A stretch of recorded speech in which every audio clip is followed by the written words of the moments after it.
Good morning, students. This is Harcharan Singh, PGT English from Cambridge International School, Dasua. And I hope you all are fit, fine, and healthy at your homes. You all are welcome to the e-learning portal of CIS Dasua. Students, as you know, we are reading the second book, that is Supplementary Reader Snapshots, and it has been published by NCRT.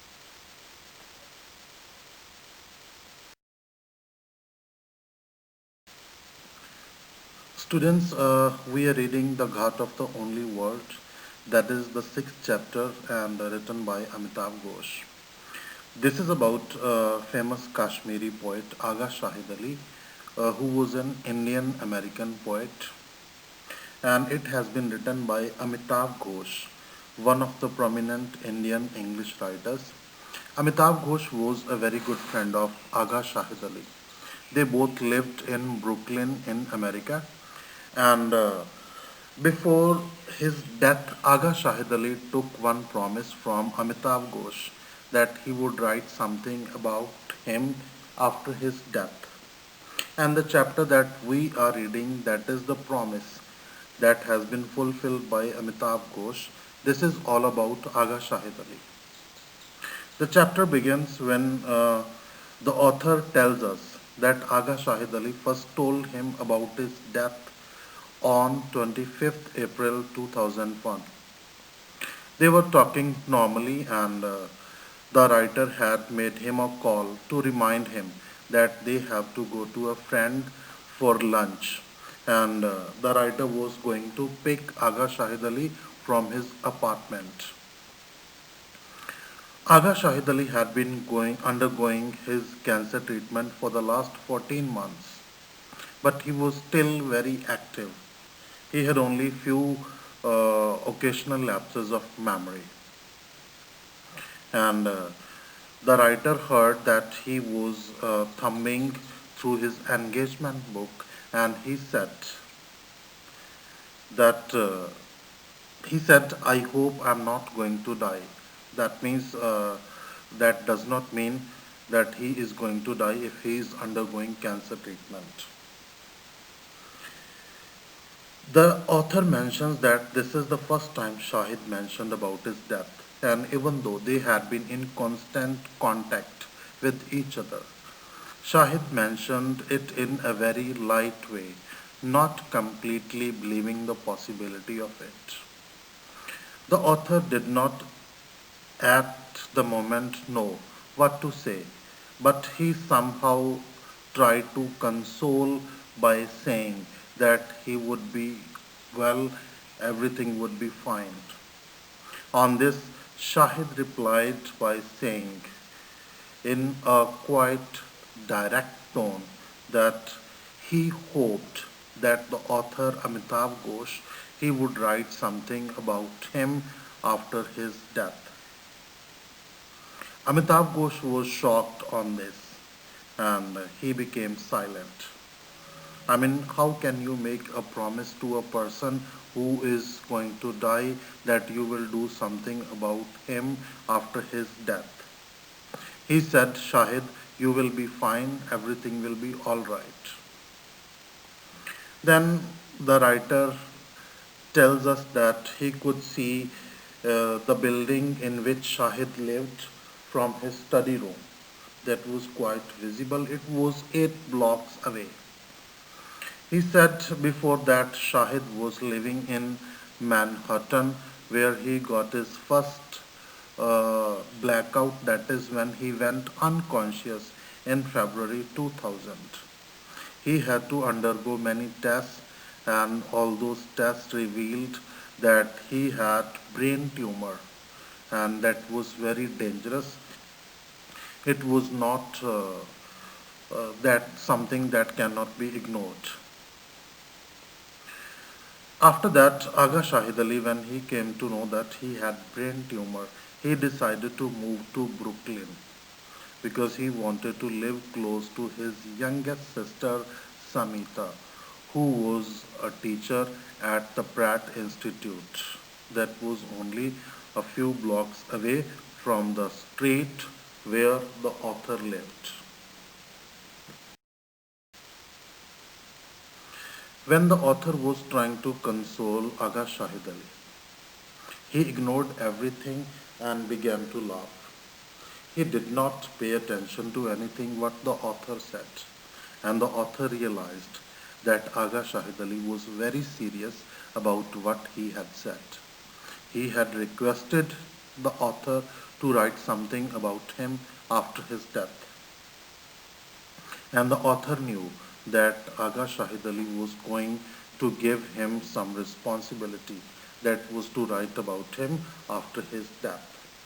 And Aga Shahid Ali wanted Amitabh Ghosh to remember him after his death, not through the spoken recitatives.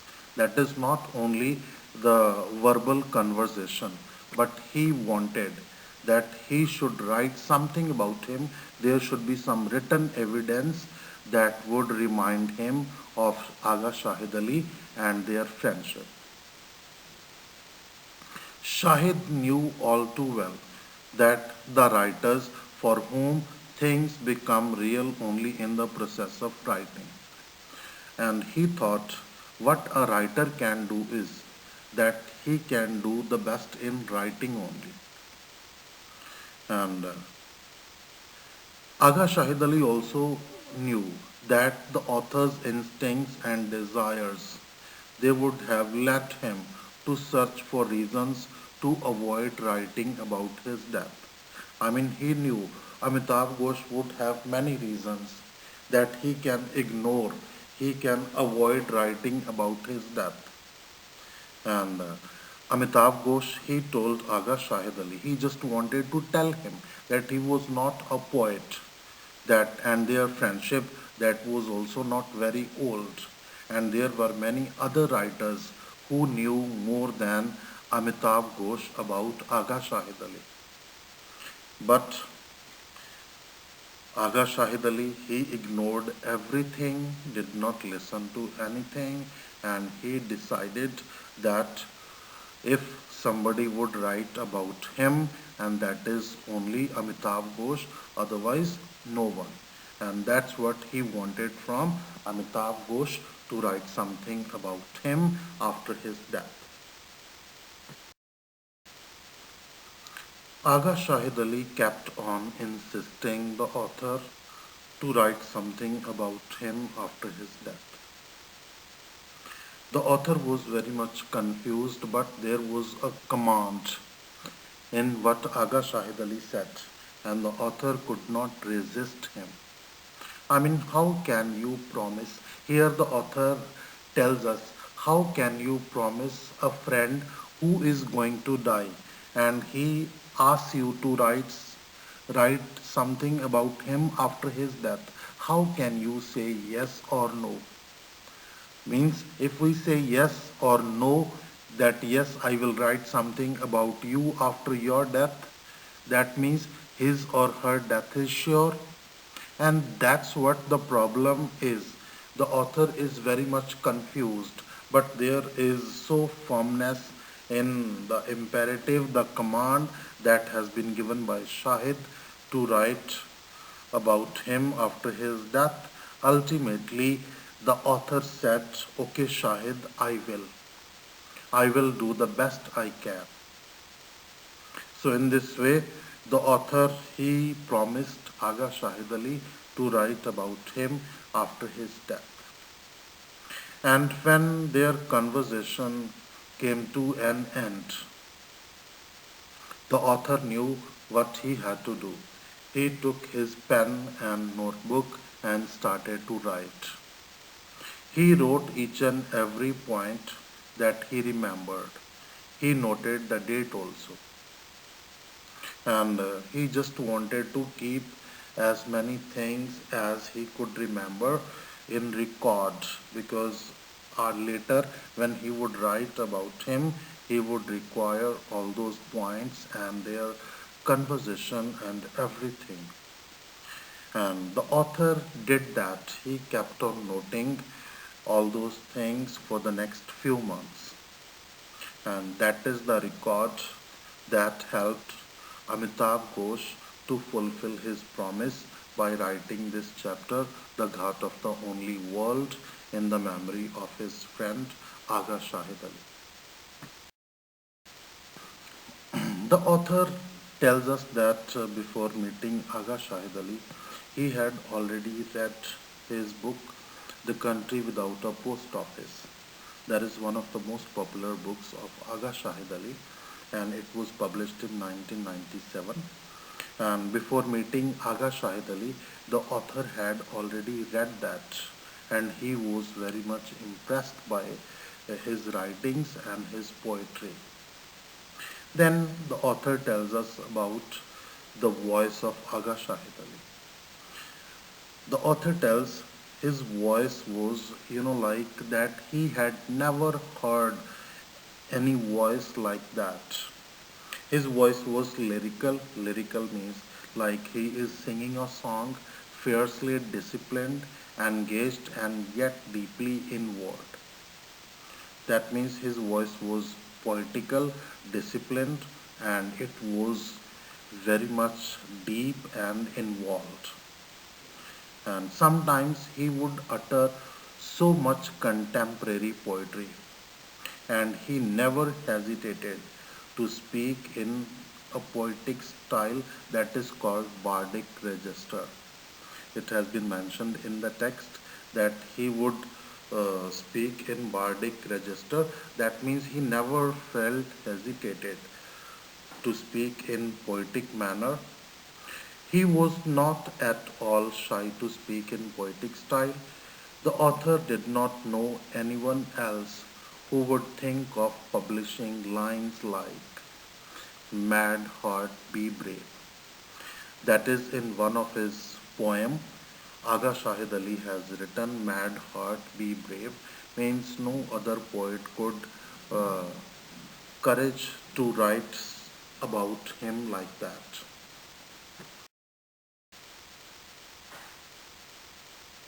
Then the author tells that in 1998 he took one line from The Country Without a Post Office, and he used that line in an article that was on the issue of Kashmir, that was used by the author in one of his article in 1998.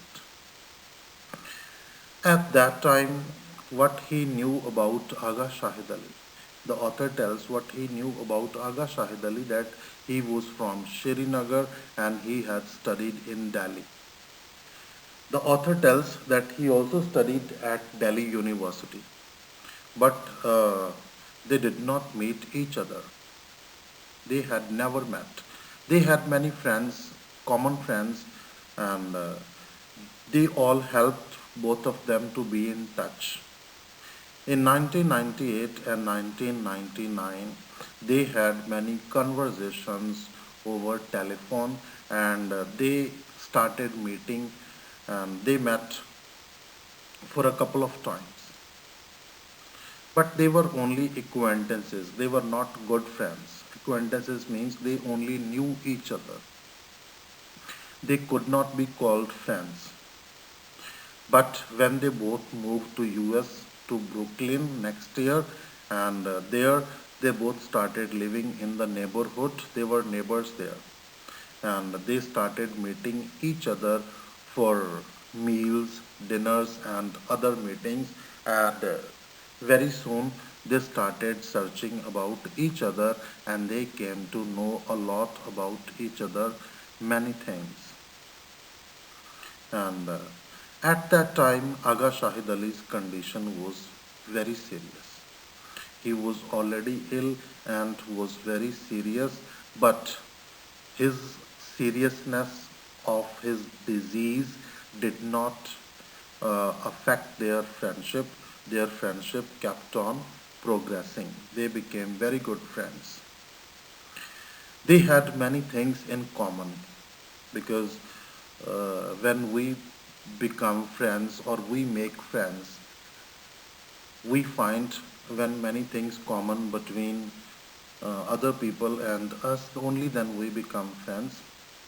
So he said there were many things common, and in India and in America, and there were many people, they had common friends, and apart from that, they had many common tastes. The first thing that they both loved very much, that was Rogan Josh. Rogan Josh is a Kashmiri non-vegetarian dish. They both loved that very much. The second thing that they loved, that was Roshnara Begum.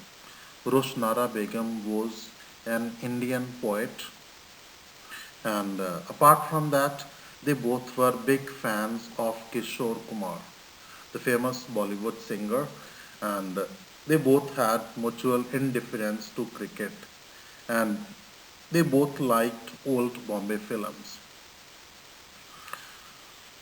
Because Shahid's condition, even most trivial exchanges had a special charge and urgency. The inescapable poignance of talking about food and half forgotten figures from the past with a man who knew himself to be dying was multiplied. In this instance, by the knowledge that this man was also a poet who had achieved greatness, perhaps the only such that I shall ever know as a friend. That means even in spite of his illness, he was very lively person. He enjoyed his life up to the brim. Okay, students, what we read today, I'm going to conclude that.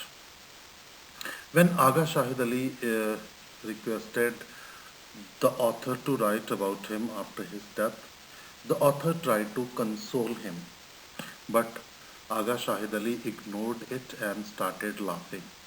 That made the author realize that he was not joking. He was very serious. The author realized that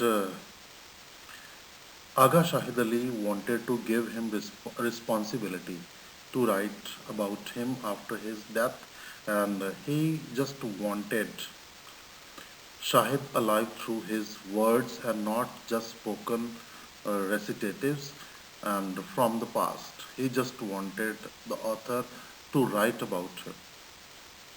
Shahid was well aware of how it was with writers, that they try to resist accepting any mishappening or avoid dealing with grief until they begin writing about it, because that is when they come face to face with reality. Shahid also knew that the author would find every possible reason not to write about his death. He even quoted some of the excuses, like they have only known each other for a while and there were many other people, other writers who knew more about Shahid than the author. But Aga Shahid Ali did not listen to any excuse. He was bent upon that the writer should write something about him.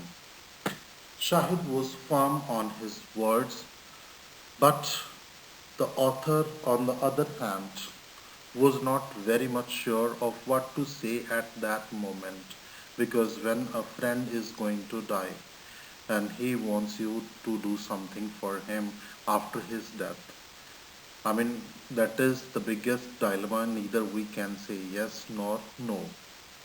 So ultimately, when Shahid did not listen to any excuse, the writer got ready and told him, yes, Shahid, I would do the best that I can do.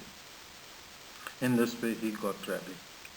And when their conversation ended, the author took his notebook and pen and started to note down everything that he remembered of their conversation. And he did it for the next few months. And that is the record that helped him write about Aga Shahid Ali after his death.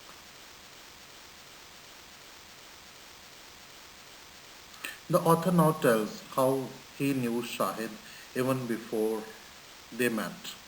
Shahid's work from the 1997 collection, that was The Country Without a Post Office, that had impressed the author a lot. The author had not heard him speak like that even before. Suddenly it would be poetical or disciplined at another moment, very much involved and deep. And sometimes he would utter so much contemporary poetry, and he never felt hesitated to speak in a bardic register or poetic style. I mean, the author wonders how could a poet write about himself a line like, "Mad heart, be brave." Then the author tells that he even used one line from from Aga Shahid Ali's book, The Country Without a Post Office, when the author wrote one article in 1998 on the issue of Kashmir. The only thing he knew about Shahid Bag was that he was from Srinagar and studied at Delhi University at the same time when the author was also studying there. Even they even met each other for a few times through common friends of theirs, but that was very much limited. It was when Shahid moved to Brooklyn next year that they started seeing each other, uh, and they started meeting for occasional dinners and meals. And then they came to know there were many things common between them. They both loved Rogan Josh.